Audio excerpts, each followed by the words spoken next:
Hi students, ఈ క్లాస్లో self employment స్వయం ఉపాధి యూనిట్లో మనం ఇంటర్మీడియట్ పబ్లిక్ ఎగ్జామినేషన్స్లో ఏ క్వశ్చన్లు లాంగ్ క్వశ్చన్స్గా అడగడానికి అవకాశం ఉందో వాటి గురించి మనం గత 2 వీడియోల్లో ఎక్స్ప్లెయిన్ చేయడం జరిగింది. టోటల్గా 12 క్వశ్చన్స్ ఈ యూనిట్లో అడిగే అవకాశం ఉంది. అందులో ఆల్రెడీ 2 పార్ట్స్లో 8 క్వశ్చన్స్ని ఎక్స్ప్లెయిన్ చేయడం జరిగింది.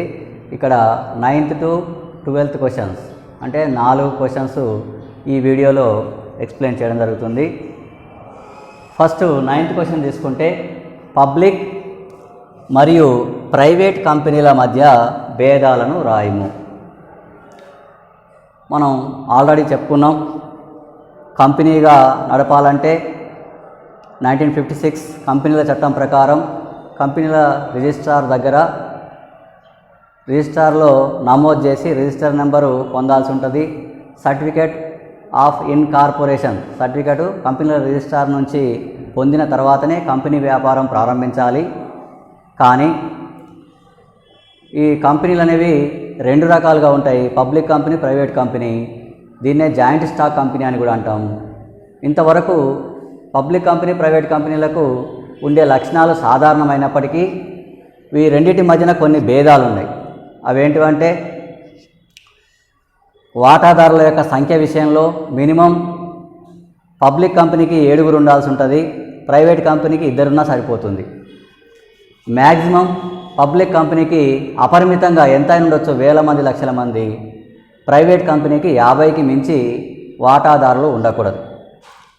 తర్వాత పరిచయ పత్రాన్ని జారీ చేయాల్సిన అవసరం పబ్లిక్ కంపెనీకి ఉంది, ఆ అవసరం ప్రైవేట్ కంపెనీకి లేదు. పబ్లిక్ కంపెనీకి డైరెక్టర్ కావాలంటే వాటాదారుడు కంపల్సరీ కావాలి ఆ కంపెనీలో. ప్రైవేట్ కంపెనీకి డైరెక్టర్గా పనిచేయాలంటే, ఎన్నుకోబడాలంటే కంపల్సరీ వాటాదారుడుగా ఉండవలసిన అవసరం లేదు. పబ్లిక్ కంపెనీకి డైరెక్టర్లకు ఇచ్చే జీతభత్యాలు కంపెనీ యొక్క నికర లాభంలో 11% మించి ఉండకూడదనే నిబంధన ఉంది. కానీ ప్రైవేట్ కంపెనీకి ఆ నిబంధన లేదు. పబ్లిక్ కంపెనీ వార్షిక సమావేశాలను, తర్వాత జమా ఖర్చులను, కంపెనీ యొక్క వివరాలను కంపెనీల రిజిస్ట్రార్కు సమర్పించాలి. వాటాదారులతో సమావేశం తప్పనిసరిగా నిర్వహించాలి. కానీ ఆ నియమము ప్రైవేట్ కంపెనీకి అవసరం లేదు. పబ్లిక్ కంపెనీకి పేరు చివరన లిమిటెడ్ అని మాత్రమే ఉంటుంది. ప్రైవేట్ కంపెనీకి కంపెనీ పేరు చివరన ప్రైవేట్ లిమిటెడ్ అని ఉంటుంది. ఇట్లా కనీసం 6 భేదాలు, పబ్లిక్ కంపెనీ అంటే ఏంది, ప్రైవేట్ కంపెనీ అంటే ఏంది చెప్పి 6 భేదాలు రాస్తే సరిపోతుంది. ఇక నెక్స్ట్, భాగస్వామ్య వ్యాపారంలోని అంశాలను తెలపండి. What are the aspects covered under the partnership deed? ఏ అంశాలు భాగస్వామ్య ఒప్పందంలో ఉన్నాయి? మనం చెప్పుకున్నాం, భాగస్వామ్య వ్యాపార చట్టం 1932 సెక్షన్ 4 ప్రకారం అందరి తరపున ఒకరు కానీ లేదా సమిష్టిగా కానీ వ్యాపార కార్యకలాపాలను కొనసాగిస్తూ వ్యాపార నిర్వహణలో వచ్చిన లాభ నష్టాలను పంచుకోవడానికి అంగీకరించిన వ్యక్తుల మధ్య సంబంధాన్ని భాగస్వామ్య వ్యాపారం అంటాం. అయితే ఈ భాగస్వామ్య వ్యాపారానికి పునాది ఏంటి అంటే ఒప్పందం, పార్ట్నర్షిప్ డీడ్. ఇది లిఖితపూర్వకంగా కానీ మౌఖికంగా కానీ ఉండొచ్చు. అయితే ప్రస్తుత కాలంలో అన్ని ఒప్పందాలు కూడా లిఖితపూర్వకంగానే ఉంటున్నాయి. ఎందుకంటే పరస్పర నమ్మకాలు అనేవి కొరవడిన నేటి సమాజంలో లిఖితపూర్వక ఒప్పందాలకే ఇంపార్టెన్స్ ఉంటుంది. ఈ భాగస్వామ్య ఒప్పందాన్ని భాగస్వామ్య నియమావళి, భాగస్వామ్య ఒడంబడిక అని కూడా పిలవచ్చు. ఇటువంటి భాగస్వామ్య ఒప్పందంలో ఏమేమి అంశాలు ఉంటాయంటే, భాగస్వామ్య వ్యాపార సంస్థ పేరు, భాగస్థుల యొక్క పేర్లు, వారి చిరునామాలు, తర్వాత ఎంత పెట్టుబడి మూలధనంతో నడుస్తున్నది, అందులో ఒక భాగస్థుని యొక్క వాటా ఏ విధంగా ఉన్నది, ఒక్కొక్క భాగస్థుని యొక్క వాటాలు ఏ విధంగా ఉన్నాయి, లాభ నష్టాల్లో ఎంతవరకు భాగస్వామ్యం పొందుతారు, వ్యాపార నిర్వహణ కార్యకలాపాల్లో ఏ విధంగా పాలుపంచుకోవడం జరుగుతుంది, తర్వాత భాగస్తులు బయటికి వెళ్తే అనుసరించాల్సిన పద్ధతి ఏంది, భాగస్తులు కొత్తగా వ్యాపారంలోకి ప్రవేశిస్తే అనుసరించాల్సిన పద్ధతి ఏంటి, భాగస్తులు వ్యాపార పెట్టుబడిని సొంత వాడకాలకు వాడుకుంటే ఎంత వడ్డీని వసూలు చేయాలి, భాగస్తులు వ్యాపారానికి పెట్టుబడి సమకూరిస్తే ఎంత వడ్డీని చెల్లించాలి, తర్వాత భాగస్వామ్య ఒప్పందం కాల వ్యవధి ఏంటి, ఒకవేళ భాగస్వామ్య ఒప్పందంలోని నియమావళిని మార్పు చేర్పులు చేయాలంటే ఏ విధమైన పద్ధతిని అనుసరించాలి, ఇలాంటి అంశాలన్నీ కూడా భాగస్వామ్య ఒప్పందంలో చేర్చడం జరుగుతుంది. వాటి గురించి వివరిస్తే సరిపోతుంది. నెక్స్ట్ 11th క్వశ్చన్ వచ్చేసి వ్యాపార సంస్థను ఏర్పాటు చేయడానికి కావాల్సిన పరిస్థితులను తెలుపుము. Write about the selection of suitable form of business organisation. ఏదైనా ఒక వ్యాపార సంస్థను ఏర్పాటు చేయాలంటే ఎటువంటి పరిస్థితులు ఉండాలి అన్నప్పుడు ఒక వ్యాపార సంస్థను నెలకొల్పడం మరియు అభివృద్ధి చేయడం అనేది ఆ వ్యాపార సంస్థను నిర్వహించే వ్యక్తి నైపుణ్యం మీద, సామర్థ్యం మీద ఆధారపడి ఉంటుంది. సమర్థుడైన వ్యవస్థాపకుడు సంస్థను నెలకొల్పినప్పుడు అది త్వరగా అభివృద్ధి చెందుతుంది. అయితే ఇటువంటి వ్యాపార సంస్థను నెలకొల్పాలంటే ముందు పరిశీలన అవసరం. ఎటువంటి సంస్థ నెలకొల్పాలి అంటే వస్తూత్పత్తి సంస్థన, సేవను అందించే సంస్థన, లేకపోతే వ్యాపార సంస్థన, ఉత్పత్తి సంస్థ, వ్యాపార సంస్థ, సేవా సంస్థ నెలకొల్పాలనేది ముందు డిసైడ్ చేసుకోవాలి. ఆ తర్వాత ఆ వ్యాపార సంస్థ స్వభావాన్ని డిసైడ్ చేసుకున్నాక, అంటే ఉత్పత్తి సంస్థ, వ్యాపార సంస్థ, సేవా సంస్థ అని డిసైడ్ చేసుకున్నాక అది ఏ స్థాయిలో ఉండాలి అంటే చిన్న తరహా సంస్థన, మధ్య తరహా సంస్థన, భారీ సంస్థన, భారీ పరిశ్రమ ఏర్పాటు చేయాలన్నా, మధ్య తరహా పరిశ్రమ ఏర్పాటు చేయాలన్నా, చిన్న కుటీర పరిశ్రమ, చిన్న తరహా పరిశ్రమను ఏర్పాటు చేయాలి. అది పెట్టుబడి వనరుల మీద ఆధారపడి ఉంటుంది. ఆ తర్వాత మూలధనం సమీకరించుకోవడం. మూలధన వనరుల్ని ఎంత సమీకరించుకోవాలి, దానికి భాగస్తులను ఎంతమందిని చేర్చుకోవాలి, తర్వాత భాగస్తుల అంశం తర్వాత మొత్తం వ్యాపారంలో ఎంతవరకు నియంత్రణ కలిగి ఉండాలి. వ్యవస్థాపకుడు వ్యాపార సంస్థను ప్రారంభించే వ్యవస్థాపకుడు వ్యాపారం పైన నియంత్రణ ఏ స్థాయి వరకు కలిగి ఉండాలి, తర్వాత నష్టం వస్తే ఏ స్థాయి వరకు భరించడానికి సిద్ధపడుతున్నాడు, తర్వాత వ్యాపార నిర్వహణలో కార్యకలాపాల్లో తాను ఎంతవరకు బాధ్యత వహిస్తాడు, తర్వాత వ్యాపార సంస్థ లాభ నష్టాలు పంచుకోవడానికి పెట్టుబడితో సమానంగానా లేకపోతే పెట్టుబడితో నిమిత్తం లేకుండా అందరికీ భాగస్తులందరికీ సమాన వాటాల. ఇలాంటి అంశాలన్నీ కూడా పరిశీలించి ఒక వ్యాపార సంస్థను నెలకొల్పాల్సిన అవసరం ఉంది.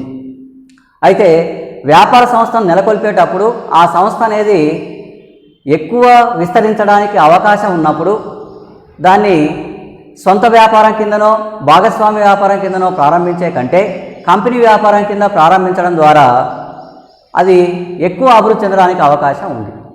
మనం పైన చెప్పిన కొన్ని అంశాలు వస్తూత్పత్తి, సేవన, చిన్న పరిశ్రమ, మధ్యతరహా పరిశ్రమ, పెట్టుబడి వనరులు, భాగస్తులు ఎంతమంది ఉండాలి, తర్వాత లాభ నష్టాల్లో ఎంత వరకు బాధ్యత వహించాలి, వ్యాపార కార్యకలాపాలు ఎవరెవరు ఏ విధంగా నిర్వహించుకోవాలి, ఇలాంటి అంశాలన్నీ ఒకదాని మీద మరొకటి ఆధారపడి ఉన్నప్పటికీ కొన్ని ఎక్కువ ప్రాధాన్యత కలిగి ఉంటాయి, కొన్ని తక్కువ ప్రాధాన్యత కలిగి ఉంటాయి. మొత్తం మీద వ్యాపార విస్తరణకు ఎక్కువ అవకాశాలు ఉన్న రంగాల్లో వ్యాపార సంస్థను నెలకొల్పేటప్పుడు సమర్థుడైన నిర్వాహకుడు కంపెనీ వ్యాపారం నిర్వహించడం వల్లనే, కంపెనీ వ్యాపారం ద్వారా ఏర్పాటు చేయడం ద్వారానే అభివృద్ధి చెందే అవకాశం ఎక్కువగా ఉంటుంది. ఎందుకంటే పెట్టుబడి వనరులను సమృద్ధిగా సమకూర్చుకోవడానికి అవకాశం ఎక్కువ ఉంటుంది. సొంత వ్యాపారం, భాగస్వామ్య వ్యాపారం కంటే ఎక్కువ వనరులను సమకూర్చుకునే అవకాశం ఉంటుంది. ఇక లాస్ట్ క్వశ్చన్ 12th క్వశ్చన్ తీసుకొచ్చి వివిధ నిర్వహణ నైపుణ్యాలను గురించి వివరించండి. Explain about various managerial skills. వివిధ రకాల నిర్వహణ నైపుణ్యాలు. ఒక వ్యాపార సంస్థను నిర్వహించాలంటే ఉన్నత యాజమాన్య నైపుణ్యాలు కలిగిన వ్యక్తులకు కొన్ని రకాల నైపుణ్యాలు ఉండాలి. అవి మానవ సంబంధాల నైపుణ్యాలని, నాయకత్వ నైపుణ్యాలని, తర్వాత వ్యాపార నిర్వహణ నైపుణ్యాలని, సాంకేతిక నైపుణ్యాలని, ఇలాంటివన్నీ ఉండాలి. ఎందుకంటే వ్యాపార నిర్వహణలో కింది స్థాయి ఉద్యోగులతో పనిచేయించుకోవాలంటే అనలైజింగ్ అంటే విశ్లేషణాత్మకంగా, తర్వాత క్రియేటివిటీ సృజనాత్మకంగా వ్యవహరించే వాళ్ళు మొత్తం సంస్థనంతటిని అభివృద్ధి చెందడానికి తోడ్పడతారు. సమస్య ఎక్కడుందో కనిపెట్టి కారణాలను విశ్లేషించి సమస్య పరిష్కారానికి మార్గాలను చూపించాలంటే విశ్లేషణాత్మకంగా సృజనాత్మకంగా ఆలోచించగలిగే నైపుణ్యం కలిగిన ఉద్యోగులు కానీ యాజమాన్యం కానీ ఉన్నప్పుడు ఆ సంస్థ మొత్తం సంబంధించిన అభివృద్ధి వేగంగా జరగడానికి అవకాశం ఉంది. ఇక మానవ సంబంధాల నైపుణ్యాలు వస్తే ఒక ఉన్నత స్థాయిలో ఉన్న ఉద్యోగి కింది స్థాయి ఉద్యోగులతో పనిచేయించుకోవాలనుకున్నప్పుడు సున్నితంగా వారితో మాట్లాడే పద్ధతిని బట్టి, వారితో వ్యవహరించే తీరును బట్టి పని అనేది ఆధారపడి ఉంటుంది. అంటే రిక్వెస్ట్గా వాళ్ళ మనసు నొప్పించకుండా పని చేయించుకోవడానికి ప్రయత్నించేదే మానవ సంబంధాల నైపుణ్యాలు. మానవ సంబంధాల నైపుణ్యాలు ఉన్నప్పుడు మోటివేషన్ ఉండాలి, అంటే ప్రేరణ ఉండాలి. తర్వాత ఇతరులను అభివృద్ధి చెందిన వాళ్ళను స్ఫూర్తిగా చూపించాలి. అంటే ప్రేరణ స్ఫూర్తి అనేది మానవ సంబంధాల నైపుణ్యాన్ని పెంపొందించడంలో తోడ్పడతాయి. ఇతరుల చేత పని చేయించుకోవడంలో ఈ మోటివేషన్ కానీ తర్వాత ఇన్స్పిరేషన్ స్ఫూర్తి కానీ ఉపయోగపడతాయి. ఇక సమాచార నైపుణ్యాలు కమ్యూనికేషన్ స్కిల్స్, ఇవి ఉన్నత స్థానం నుంచి కింది స్థాయి ఉద్యోగులకు సమాచారాన్ని సులభంగా సరళమైన పదాలతో సమాచారాన్ని చేరవేయడానికి మరియు కింది స్థాయి ఉద్యోగుల యొక్క అభిప్రాయాలు యాజమాన్యానికి చేరవేయడానికి ఉపయోగపడతాయి. అంటే రెండు వైపులా సమాచారం కిందికి వెళ్ళడానికి, సమాచారం పైకి రావడానికి అంటే పరస్పర సంబంధాలు, యాజమాన్య ఉద్యోగుల మధ్య సంబంధాలు మెరుగుపరచడానికి కమ్యూనికేషన్ స్కిల్స్ అనేవి ఉపయోగపడతాయి. ఈ స్కిల్స్ ద్వారా యాజమాన్య ఉద్యోగుల మధ్య సత్సంబంధాలు నెలకొల్పి సంస్థ అభివృద్ధికి కృషి చేయవచ్చు. అందుకోసం కింది స్థాయి ఉద్యోగులు చెప్పే విషయాన్ని కూడా సహనంతో ఓపికతో వినడం, వాటిని పరిష్కరించే ధోరణిలో ఆలోచించడం లాంటివి చేసేవారికి ఉద్యోగుల యొక్క సహకారం కూడా ఉన్నతమైన యాజమాన్య నిర్వాహకులకు ఉండడం అనేది ఉంటుంది. ఇక సాంకేతిక నైపుణ్యాలు సంస్థ నిర్వహణలో యంత్ర పరికరాలు కానీ ఎలక్ట్రిసిటీలో కానీ టెక్నికల్లో కానీ వచ్చే చిన్న చిన్న లోపాల గురించి యాజమాన్యానికి నిర్వాహకులకు తెలిసి ఉండాలి. ఎందుకంటే టెక్నీషియన్స్ని పిలిపించి ఆ ప్రాబ్లంను సాల్వ్ చేసే లోపల, మెకానిక్ని పిలిపించి సాల్వ్ చేసే లోపల ధనం కాలం వృధా అవుతుంది, ఉత్పత్తికి ఆటంకం ఏర్పడుతుంది. అలా ఆటంకం ఏర్పడకుండా ఉండాలంటే సాంకేతిక నైపుణ్యాలు అనేవి ఉన్నతమైన యాజమాన్యానికి అవసరం. అంతేవిధంగా నాయకత్వ లక్షణాలు ఉండాలి. కింది స్థాయి ఉద్యోగులను నడిపించగలగాలి. తాను ఏమనుకుంటున్నామో అదే అభిప్రాయాన్ని ఉద్యోగులు కలిగించే ప్రేరణ అనేది ఉండాలంటే నాయకత్వ లక్షణాలు ఉండాలి. తన ఆలోచన విధానాన్ని ఉద్యోగుల్లో కూడా కల్పించాలి. సంస్థ యొక్క లక్ష్యాలను ఉద్యోగుల్లో కూడా తీసుకురావాలి. సంస్థ లక్ష్యాలను నెరవేర్చాలనే ఆలోచన ఉద్యోగుల్లో తీసుకురావాల్సిన అవసరం ఉంది.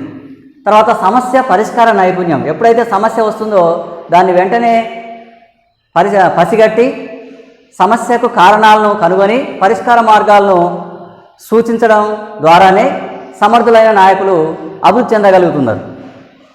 ఆలస్యంగా తీసుకునే నిర్ణయాలు అసలు నిర్ణయం తీసుకోకపోవడంతో సమానమని ఎలా చెప్పుకున్నామో, సమస్యను సరైన సమయంలో పరిష్కరించకపోతే కూడా వచ్చే నష్టాన్ని ఆపలేదు. రాబోయే నష్టాన్ని, సమస్యను ముందుగానే పసిగట్టి ఆ నష్టాన్ని రాకుండా చర్యలు తీసుకోవాలంటే సమస్య పరిష్కార నైపుణ్యాన్ని కూడా అంటే నిర్ణయం తీసుకునే నైపుణ్యం ఉండాలి, సమస్య పరిష్కార నైపుణ్యం ఉండాలి, నాయకత్వ లక్షణాలు ఉండాలి, తర్వాత సాంకేతిక నైపుణ్యాలు ఉండాలి, కమ్యూనికేషన్ సంబంధాలు ఉండాలి, మానవ సంబంధాల నైపుణ్యాలు ఉండాలి. ఇట్లా వివిధ రకాల నైపుణ్యాలు కలిగి ఉన్న వాళ్ళే, నిర్వహణ నైపుణ్యాలు కలిగి ఉన్న వాళ్ళే సంస్థ అభివృద్ధికి ఎక్కువగా తోడ్పడడం అనేది జరుగుతుంది. Okay, thank you.